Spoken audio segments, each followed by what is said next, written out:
Is working? Can you hear me? Excellent. If I do mumble, because as unfortunately you may know, I am prone to do that, please wave your hand and I will take that on advice. So thanks. Okay, so Psalm 44, when God doesn't answer our prayers. You wouldn't necessarily think that a psalm about God not answering prayer can be, and leaving people in suffering could be overly positive. On face value, it's not really. However, as we go through tonight and see what God is doing by giving us this psalm, hopefully we will see that actually there is a positive part of this for us to think about in our life as disciples. This is how life is. It's not all chocolate and roses. There are some grim, nasty, gritty realities that will come to us at some point through our lives. Sometimes it feels like at every point through our lives.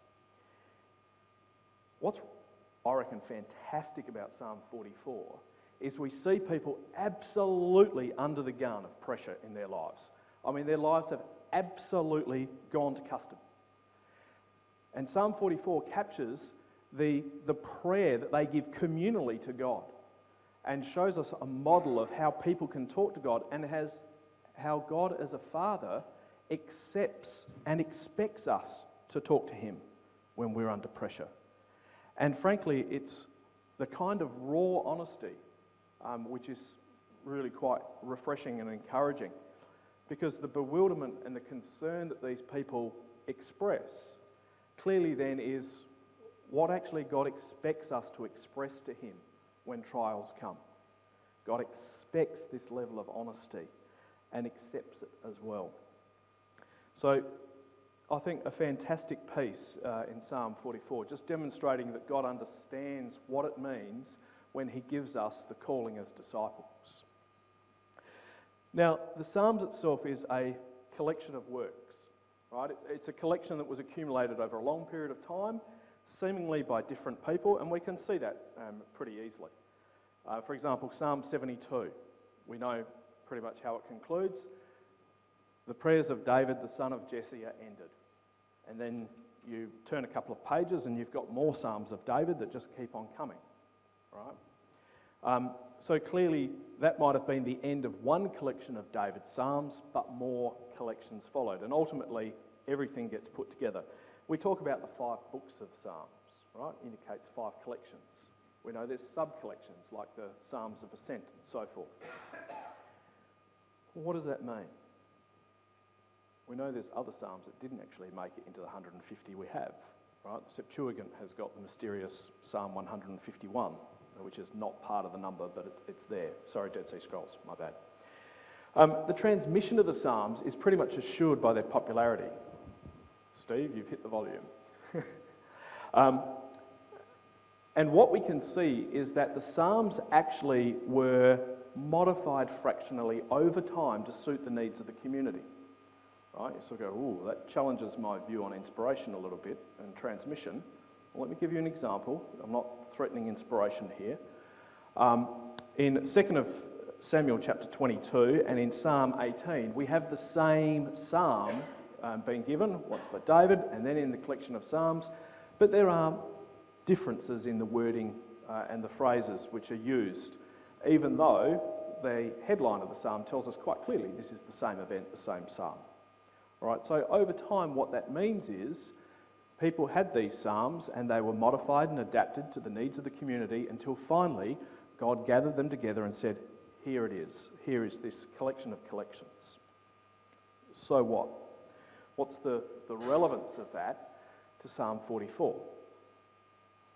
Well, Psalm 44 is a pretty dark psalm, right? You would think it would be one of the first things that you'd cull from the collection of spiritual songs and hymns, because it presents people asking some pretty tough questions of God, and God not answering just quietly either, right? But no. Communities of faith throughout time have seen value in this psalm because it speaks to the reality of discipleship, the reality of life when God doesn't necessarily always answer. So God not only inspired, he also preserved this psalm because it has timeless value. Don't often quote Martin Luther because most of what he said was said in German. And my schoolboy German is utterly awful. Talk to my family, they will tell you how bad it is. But he did have this one thing which someone kindly translated into English effectively, and you can read it. I'll just summarise it while you're sort of listening or nodding along politely. Essentially what he says, one of the fantastic things about the Psalms is you see right into the heart of the saints. In times of joy, you see like this garden of praise and all these good things that are happening in the lives of saints. But also you see the dark sides. You see the times of trial and trouble. And you see the stress and the darkness that was in the heart of the saints when they lamented and took those issues to God. And I think that's one of the reasons why Psalms is a perennial favourite for most people. Because almost whatever circumstance we're in, a disciple has been there before and recorded under inspiration their thoughts, their fears and their feelings. Okay, so let's just have another little look. You think, wow, it's a brain. No. This is a graphic representation of the book of Psalms. Now, you can see it's kind of split up by authors, and hopefully you can see from about 2 o'clock down to 6 o'clock are the Psalms of David. Right, so you can sort of just visually see how much David contributed to the book of Psalms. It's, what would we say, a third? About a third. And actually in the Septuagint, if you look up to 12 o'clock to 1 o'clock, there's another small collection of Psalms the Septuagint ascribes to David.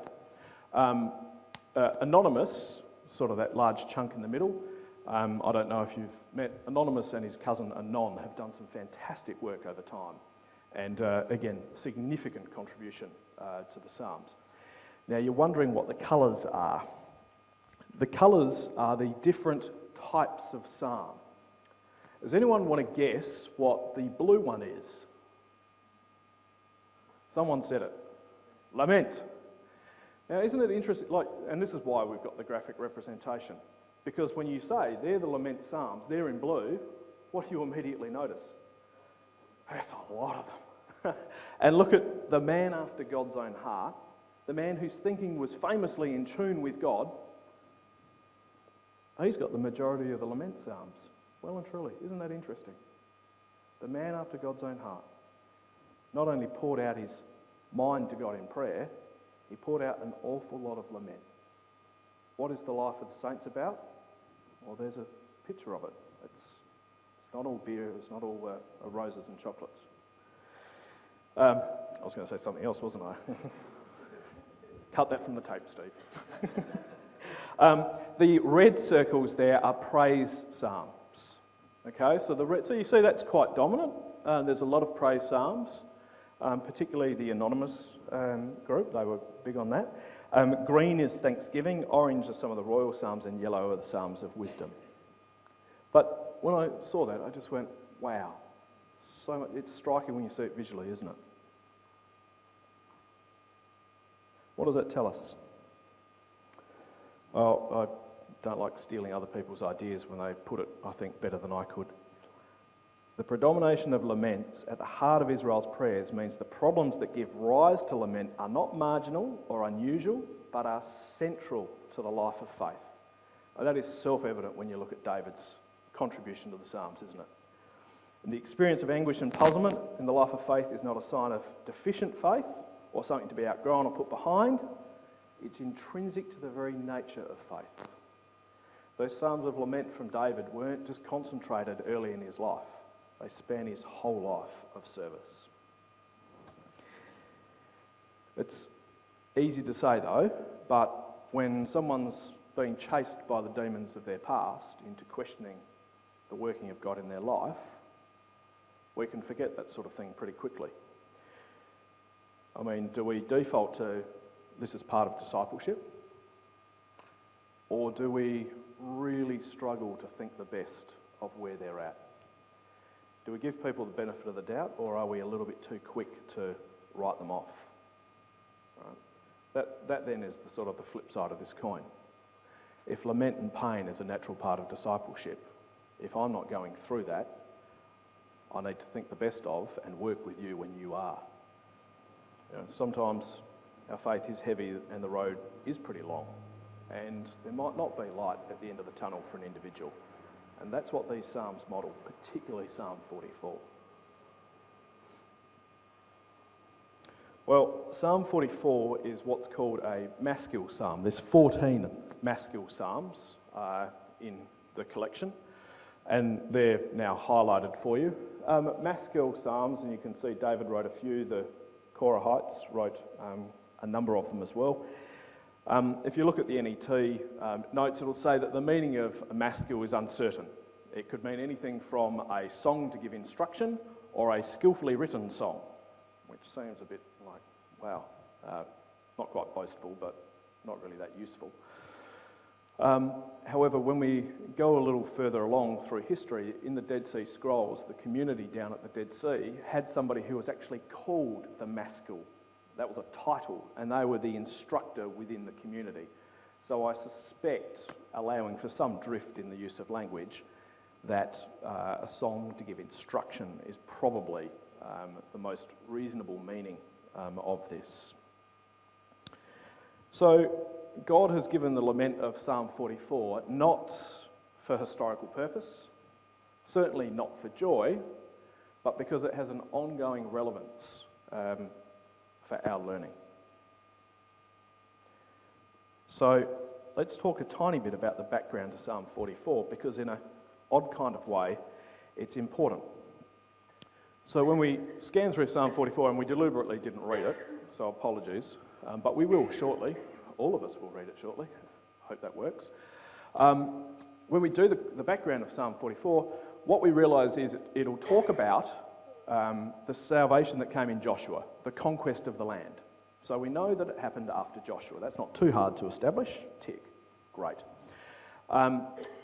We know that the leader who is present in Psalm 44, as well as the entire congregation, are faithful to the covenant.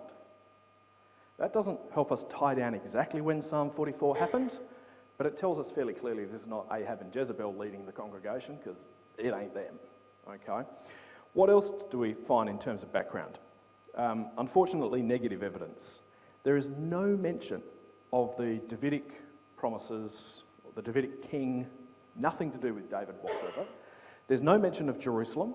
There's no mention of the temple, the sanctuary, a place for your name, any of that. Which is a bit odd, because really after the time of David, that became a constant part of the refrain in the language of Psalms. So when does Psalm 44 happen? Unfortunately, we just have a very wide range of possibilities. It could be from essentially straight after Joshua up to almost the time of Christ.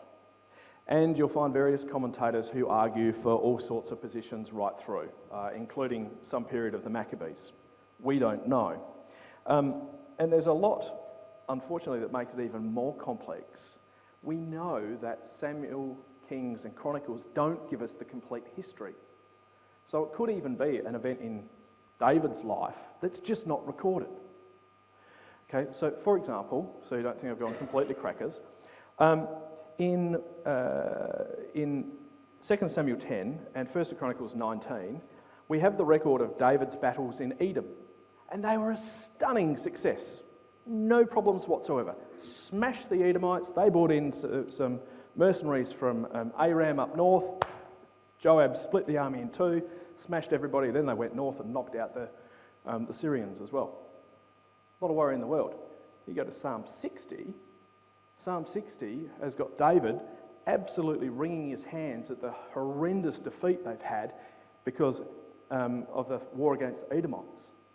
So you've got this defeat, which then gets turned to victory, that's not even mentioned in either Kings or Chronicles. Okay? So we know we don't have everything. Well, what's my guess? My guess is I don't know. And my guess is actually it's important that we don't know. Because if we knew when this was, it would all be neatly wrapped up in a bow, right? These people are in a terrible situation. It's a horrible scenario. They're losing badly. But look, if we go to 2nd of Hezekiah 23 verse 9, God solves the problem. It's all good, don't worry. God doesn't do that for us with this psalm. He leaves us a genuine, authentic example of people who are under trial, and the trial is not resolved. Why? Because he knew that we'd need that. And so that's what we've got. No neat pat background. It actually suits everybody. Now, we're going to try something, and you're all going to try very hard so that it works. The good news is this side is slightly fewer in number, so you have two jobs. You are both the leader and the congregation. It'll be very easy to remember what to do because you just read everything, okay? Never stop. You people over here, unfortunately, you're not the leader. You are everybody else. So you read everything that's in white, but when you see, well, that's not good. When you see something in purple, you're not going to be reading purple, okay? So if we can remember that, oh, back we go. Okay, so white, that's everybody. Now I'm not going to talk because otherwise I'll drown you all out. And you can read off the screen, so we've only got one version. Because this was a communal prayer. So as a community, we're going to say it. Now, can I have a loud voice to start everybody off, because everyone's always nervous to start? Sam.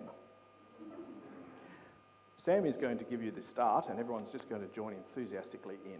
Thank you, Sam.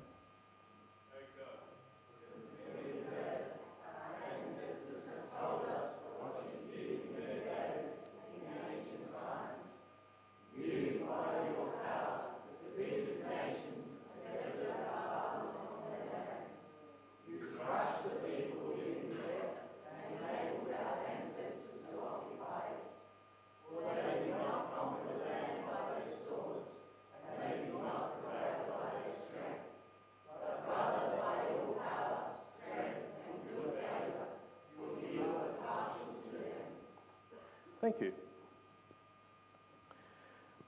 Okay, so we have got a very highly structured psalm, which unfortunately, because we're speaking English, not Hebrew, we miss out on a lot of. Essentially, it breaks into the start here, which we have an expression of faith, and there's two parts to it, part 1 and part 2. Each of them have 5 lines. Then we're going to move into the lament. The lament has 2 parts, and each part has 4 lines. Well, that was the trick. It'll get easier though. Then we move to the third part, and it has got 2 sections, and it's got 3 lines. Then we move to the final part, break down the request, and it has 2 parts, and each part has 2 lines. Right? It's a very structured, what we're saying is this is a very structured prayer that has been put together for the use of the community. Okay? Anyway. So, what does the community do? Well, they start off by talking about past victories under Joshua. Now that, incidentally, is just a small picture of part of the gate of Hazor. It was one of the largest towns in Canaan. It was up north. It was about 18,000 inhabitants. It was a military town, right? And that essentially was an outpost of the Syrians, where they projected their power through down to the Jezreel Valley. In Joshua chapter 11, verse 11, it is specifically recorded that Joshua burnt Hazor with fire. Now, you can see those massive stone slabs. They have shattered under the intense heat. In fact, right through the site, you can actually see the burn line, even through the mud bricks. The archaeologists scratch their head and say these people actually carted wood into this city to fire it. This was an intense burning that occurred. Joshua 11, verse 11, exactly what they did. Here's these people, though, as we've just read, and what do they say? We have heard with our ears. What does that mean? We took a reading from Deuteronomy chapter 6. What was the instruction of Deuteronomy chapter 6 of the Israelites? What did they have to do? Talk to your children. Teach them by the way. Teach them when you go outside. Teach them when you go to the field, when you come back, when they go to bed, when they get up. Teach them, teach them, teach them. Tell them what the statutes mean. Tell them our history. Tell them what God has done for the nation. What are these people saying? We've heard it. We've heard it with our ears. These were not, these were people with deep roots in the community of faith. They had been brought up in a community of faith that had faithfully passed on, exactly as instructed, the oral history of what God had done for the nation. with all of the responsibilities that entailed that Ian read through tonight. So pay attention, that it may go well with you, that you may increase greatly in number. God will give you the land. They knew that. They're affirming that in this opening statement. Do what is right, God will thrust out all your enemies before you. They knew that. They'd heard that, and they're affirming that. So they're very clear. Everything we have today, God has given us as he promised. And it was his strength, not Joshua's, no one else. A deeply faithful community with a long history of faith. That's an important context. Okay, now can we remember who's in charge here? Right, you can't use Sam because he unfortunately is a peasant. Okay, sorry Sam. You are my king, O God. Decree Jacob's deliverance. By your power we will drive back our enemies. By your strength we will trample down our foes. For I do not trust in my bow, and I do not prevail by my sword. Will you deliver us from our enemies? You humiliate those who hate us. In God I boast all day long, and we will continually give thanks to your name. Selah. Excellent. So we start to now see the singular voice come in of an individual, the leader. Now we can't tell from the text whether it was a king, whether it was a tribal chief, whether it was a war captain. We just don't know.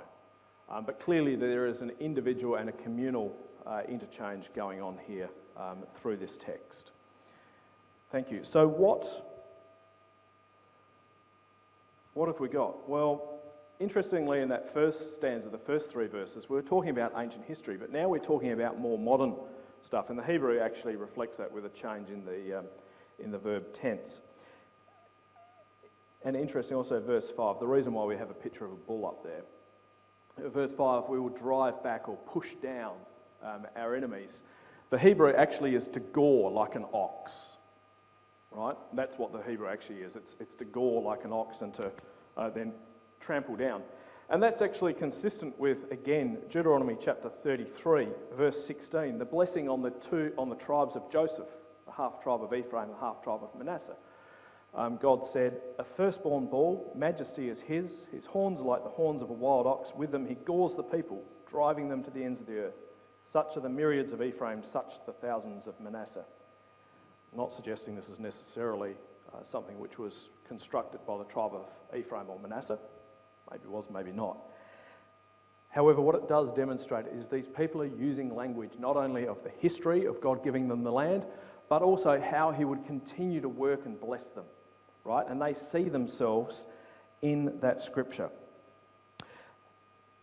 Now, our Western culture's very much about a high locus of control. I did this, I did that. I built my career. I'm the master of my fate. I'm the captain of my soul. Love that poem, but it's not really right.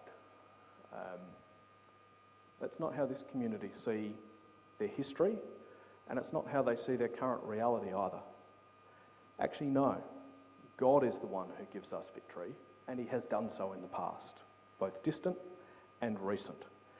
And that's something which is easy to say, but it's also easily forgotten. I mean, they're talking about Joshua. What did Joshua do after the first major victory which they had in the land? The walls of Jericho came down by faith, and shortly thereafter, send a few of the lads over to AI. It's not a big issue, we'll just wipe it out. Right? Well, it was a big issue. There was a problem in the camp, and Joshua hadn't prayed to God, was just relying on his own judgment. Huge mistake. These people are not making that mistake. They're very clear God is the source of their victory. Selah. Pause. Now, if you had now to pull out a pen and paper, which you don't have to do, and give these people a score for their faithfulness out of 10, where 10 is like outstanding, I wish I was there, and 1 is sort of Ahab Jezebel territory, not great, where would you put them at the end of verse 8? I'd have them at 10, right? Fantastic. Understanding of history, belief in that, continuing the traditions and the instructions of Deuteronomy 6 like sterling, right? And you could take this, chop it, those first 8 verses, it would be a fantastic psalm, wouldn't it? A really encouraging one. You could make some lovely hymns out of it, and all very good, very positive stuff. But the hymn doesn't end there, or the psalm. It goes on to some serious pain, but it's important context. I'd give them 10 out of 10. I wish I could be like them. Their lives, however, weren't quite so exciting. And Brueggemann is commenting elsewhere on Psalm 77, but it's the lament psalm tradition. He says, praise has the power to transform the pain, but also pain keeps the act of praise honest. Pain keeps the act of praise honest. You know, if these people were just talking about past events that God had done without any challenge in their life, it could be a little bit of a lip service type thing. It could be a light and easy. It's pretty easy to give praise when you're not under pressure. But when you're under pressure, the pain refocuses the praise, doesn't it? It's got to be real if you're actually under pain. And the words of verse 1 to 8 carry a lot more weight because we know what these people are going through. They're getting smashed. And still they have it within themselves to give verse 1 to 8 as the context. The pain is very real. The prayer's not been answered and God hasn't removed it. But that pain has sharpened their praise. So, I guess a little bit of an example to us perhaps when our lives are going through some pretty rough patches, that they start by reconsidering what God has done in the past and dwell on that for a moment before moving in to talk about the current issue. Okay, so the current issue. We're going to go 2 slides of the piece. Sam, you do get to start this time.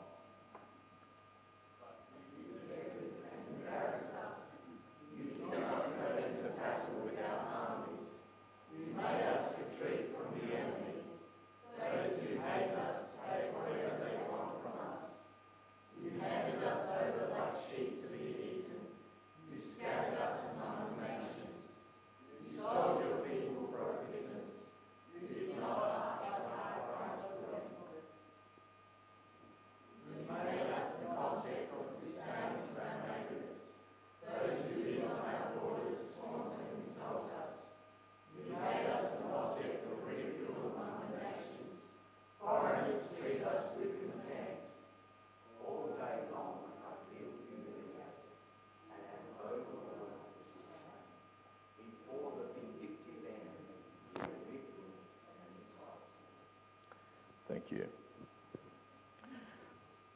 Well, it's pretty horrendous, isn't it?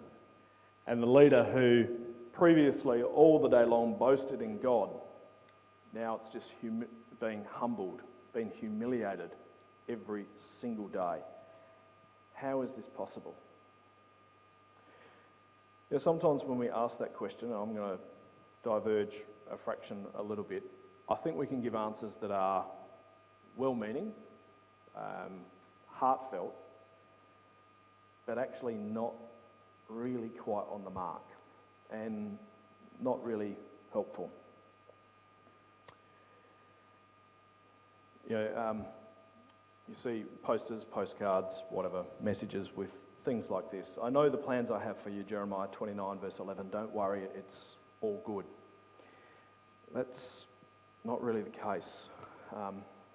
If praise recontextualises pain and pain refocuses praise, it can't be something which is shallow.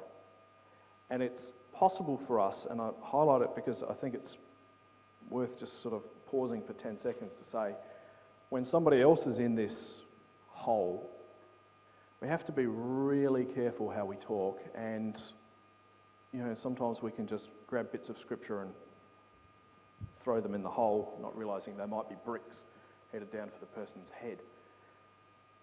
And it's not necessarily always a completely faithful way of dealing with the text either. Take Jeremiah 29 verse 11. The context of that is God is sending a message to those who have gone into exile. Right? I know the plans I have for you. It sounds all good and all very positive. until you put it in the context. I know the plans I have for you. Your family should continue to live in Babylon. That is the ones who made it, because there's quite a few still stuck back in Israel or Jerusalem, and quite a few are dead on the road on the way towards Babylon. That's unfortunate. Some of you are about to be made eunuchs. That's all part of the plan. You're going to be there for 70 years, which means you're going to die. You're never going back to Jerusalem. And by the way, Jerusalem, I'm going to have it like completely obliterated. And any of your family that are still there, they're probably going to get impaled. Or if they're lucky, they'll get dragged in chains to Babylon. But it's not going to be great for them. And I'm going to burn the temple down as well. Completely destroy it. And just in case you miss the point, you are going to be stuck here for the rest of your life and die and be buried in Babylon. And you're going to have people continually bugging you because they'd like you to play the songs of Zion on harps, because that'll be nice. I know the plans I have for you. Now, God did have a positive plan and purpose with the nation, right? So it's true that God did have a positive purpose happening there. He was going to fulfill his promises and make it work. But to lightly grab a passage of scripture that sounds nice and drop it into the hole towards somebody's head down the bottom to think that will help, it's actually pulling this out of context. And it's not exactly how God works. God works in a bigger cycle than applying band-aids when we need them. Just to be very clear and state what you already all pretty much know, but I'm terrible at sympathy. Some people are really, really good at it, so that's a fantastic contribution they have to make. See Sarah, not me. Praise may contextualise pain. It does. But it doesn't make the pain go away or make it any less. And we need to be careful in how we deal with each other, that we don't trivialise that pain. Assurance of God's plan, poorly expressed, might actually be salt in the wound sometimes. But sorry about that little diversion. So what were the nation facing? Let me just call straight off the bat. I don't enjoy people using pictures of the Holocaust left, right and centre. However, this connection between Psalm 44 and the Holocaust has been made by Jewish teachers and commentators as well. Why? Because they see the words of Psalm 44 and the destruction that is described of the nation being killed, taken into slavery and decimated as being consistent with the level of destruction that occurred through the Holocaust. So they're saying, look, this is a tremendously bleak picture and circumstance that's on the nation in Psalm 44. It's terrible, a terrible situation. I've lost that, sorry. The problem is you could easily analyse their situation. Why is this happening? Well, this is a community that had faithfully implemented the words of Deuteronomy 6, right? Well, Deuteronomy also talks further about what would happen to a community that was unfaithful, right?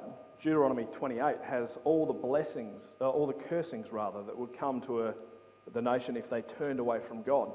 And without directly quoting from and saying, aha, they had Deuteronomy 28 in mind, there's a certain level of parallel between those curses and what they're actually experiencing.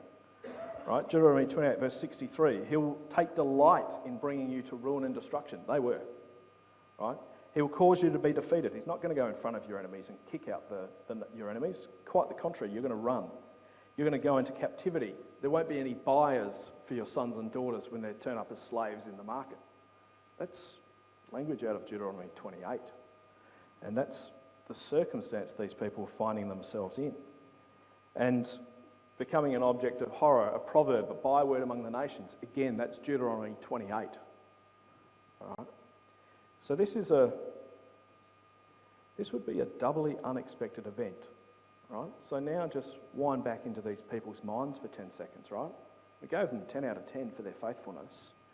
And yet the circumstance they find themselves in is consistent with people that God has cursed for disobedience. How does that work? we're faithful. And we're copying all the curses. How does that work? See, sometimes a simple diagnosis of the issues down to the root causes might be a little bit astray. Maybe I can diagnose the cause of your problems at work, your marriage, your family problems. You know, you spared the rod, no wonder the child is spoiled. And not far behind that, it's the little sotto voice in the head. You should have been more like me. Galatians chapter 6 verse 7, out of context of course, but it's convenient sometimes, you reap what you sow, except when you don't. We can accidentally become part of the ridicule and mocking, and that's the piece. We could take Deuteronomy 28, if we were a critic of these people, and we could just throw those Bible verses at these guys and say, well, if you're running before your enemies, Deuteronomy 28 says, that's why, tick, tick. Completely untrue though, isn't it? And the psalm is very clear about that. These are faithful people. However, sometimes we don't need Job's friends to voice these seemingly logical but actually incorrect thoughts. Often we hear those accusatory tones in the back of our own head. Why? Why? What have I done? When our prayers aren't answered. And often we're brought to examine ourselves and think a bit harder. Well, that's not unreasonable. As has been observed, God whispers to us in our pleasures, speaks in our conscience, and shouts in our pain. Sometimes it can be that maybe we've got a little false confidence in where we're at. Maybe on reflection there are a few issues that we need to address. And self-introspection as a result of pain can sometimes uncover that. However, we can take that too far. Because as much as we might sometimes like a simple causality type model, Job notwithstanding, that's not the way God works. And we can struggle with that. Israel certainly struggled with it. Because when you read parts of Deuteronomy, you'd very much get that causality, right? Choose life, serve me that you may live long in the land. It sounds very much like those are just straight line blessings, right? But the community of faith had to wrestle with the fact that no, actually sometimes that's not the way. God sends trial, and it's not a direct one-for-one simple relationship like that. We, in theory at least, know that. Right? Lord on the Sermon on the Mount. Blessed are those who are persecuted for righteousness, Matthew 5 verse 10. God disciplines his children, Hebrews 12. We intellectually know these things, but the truth is when we're suffering, or when someone else is suffering, we often revert to there should be a reason for this, a reason which is simple, and a switch that could be flicked. But it actually isn't always that way. And here's this community now, and we're going to get Sam to bring us home and start it off again. Thanks, Sam.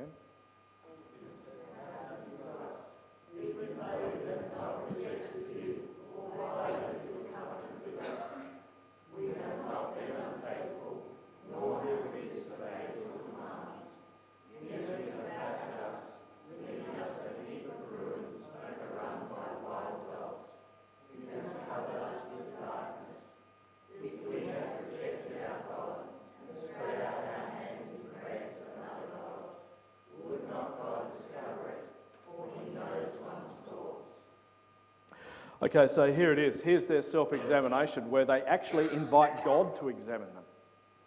Right? Have we broken the covenant? Have we deserved the judgments of Deuteronomy 28? No. Now, they're not claiming to be perfect. We know Romans 3, all have failed to live up to the glory of God. But they're saying, no, we are faithful to the best of our ability. We are faithful to the covenant. Right? It's not that there's some Achan in the camp. Right? We as a community, leader and people, are faithful. And we feel like it, frankly, we feel like we've been uncreated. Look at the language of verse 19. The New Revised Standard Version, which we've got there, and many many English translations would say they've been overrun by wild dogs, and some older versions say jackals. Which is really following the Septuagint or the Syriac understanding of the word, which is plural of dog. But Modern commentators now say, no. This actually is a distinct Hebrew word. It's the tanin. It's a sea monster. We've been covered with the sea monster of chaos. Like the Canaanite mythology had this sea monster which was representative of chaos. And so they're using that sort of local language of we've been overcome by chaos and we've been covered in darkness. What does that mean? We're way back in Genesis chapter 1, verse 2, before God's even started. Everything that God has done is now undone. We're in chaos with the waves and the water. We're in darkness. There's no light. Whatever God's purpose was, it seems to have been completely unravelled and gone. That's their language. Everything, and they cannot understand. Why has everything gone back to chaos? They were faithful, they were praying, they trusted in God, and here's the result. So we can take that and say, okay, is there any doubt that there is biblical evidence that there are times when God doesn't directly answer our prayers? Well, here it is. Psalm 44, you have faithful people, both king, leader, carried on the traditions community, through the community, deeply rooted in the faith, seeking God for answers, have examined and thought about whether they are actually being faithful. They are. God has not answered their prayer. Very clearly demonstrates when God's not answering our prayer, this is not some unique experience or unique punishment on us. This actually is how God sometimes works with his children. All right, final one, Sam.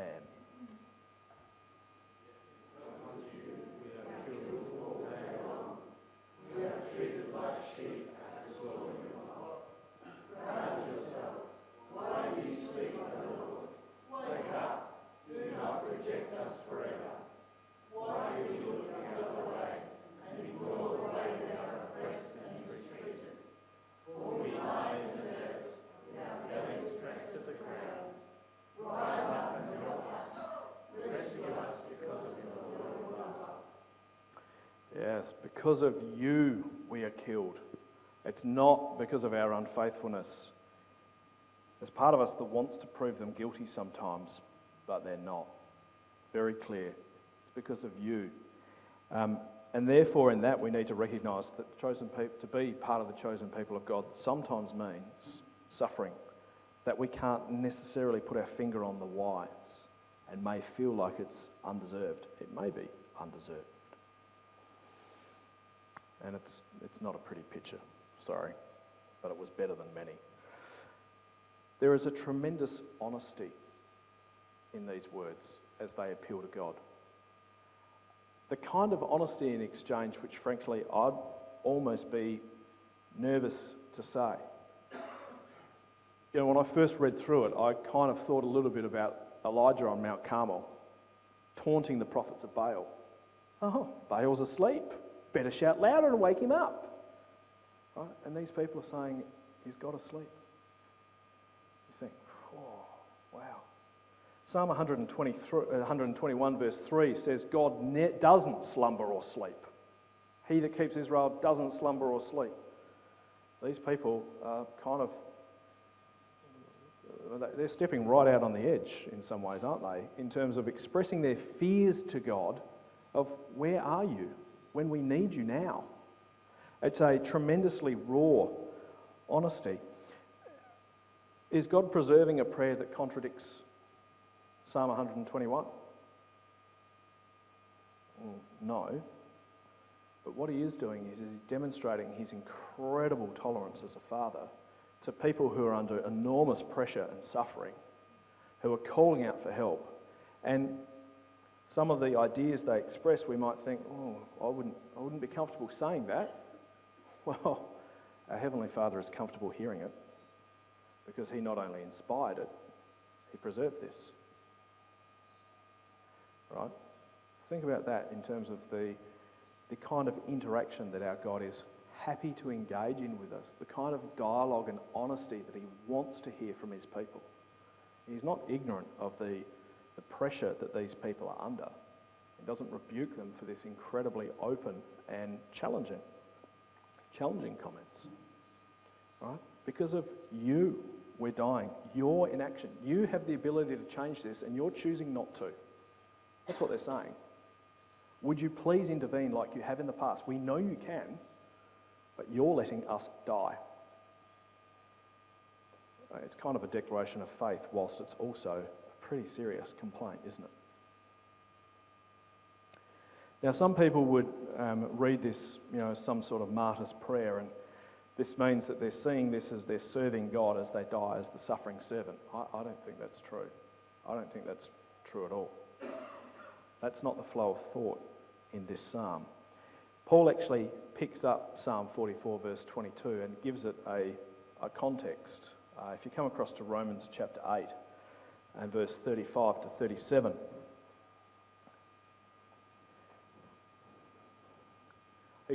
he lifts this verse straight up. Who will separate us from the love of Christ? Will trouble or distress or persecution or famine or nakedness or danger or sword? As it's written, for your sake we encounter death all day long, we're considered as sheep to be slaughtered. No, in all these things we have complete victory through him who loved us. So Paul uses this verse to prove you are going to encounter sword. You are going to get slain like sheep.